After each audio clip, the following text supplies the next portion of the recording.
contrary to a lot of folks' perception, a denial of service attack isn't about cracking security. It isn't about getting to see secret data or getting to change secret records or things like that.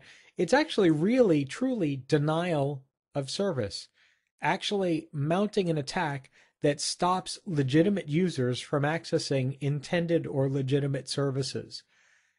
So, for example, an email denial of service attack isn't about trying to see other people's email. It's more about preventing legitimate users from checking their own email or sending and receiving email to and from legitimate users.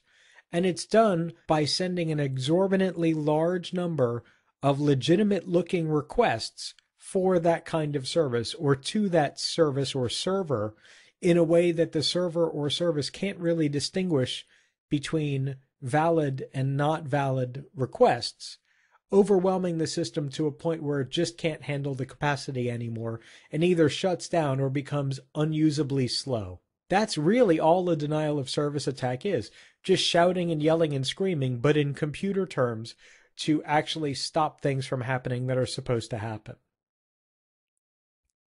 In a simplistic case, this is kind of a real simple example, but it works for all denial of service attacks. In this example, a hacker finds the target, in this case, Big Money Bank, and finds that there's a router on the front side of Big Money Bank that's connected to the internet. The hacker, during their footprinting of it, determines what kind of router, what it might be susceptible to, and then sends a large amount of traffic to it. A whole bunch of spoofed packets, a whole bunch of legitimate looking stuff, tons and tons and tons of information to that router until the router simply can't handle all of the traffic and crashes or performance gets low, something like that. Some bad thing happens because the hacker is simply overwhelming the router with this traffic in such a way that the router can't distinguish between legitimate and non-legitimate traffic. The router can't figure out, am I supposed to discard these packets or not? Or even if it can try to figure out whether certain packets are legitimate and should be serviced or not, it can't do that fast enough. It can't actually keep up with the flood of traffic or the incoming information. So if it can service it, maybe it can't service it very quickly and connections time out. For legitimate users, it means that legitimate users can't get in or super slow stuff is happening. That's fantastic. That's the intention of a denial of service attack. And as you can see, it's a pretty simple, straightforward attack. There are a number of limitations on a denial of service attack. Primarily, almost any device that's connected to the internet today can typically predict or pick up these patterns of, wow, I see one client just flooding me with traffic over and over and over again. For example, the router might look at the attack and say, I see normal traffic coming from all the other clients that are hitting me, except one client over here is just sending me 100,000 times more traffic than anyone else.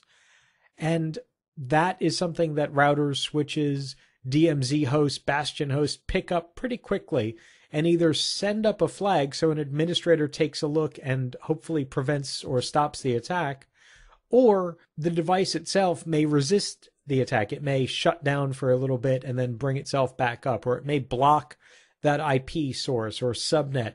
It may actually do some active defense on its own, but at the very minimum, it's going to alert administrators, and the administrators can come and actually do something.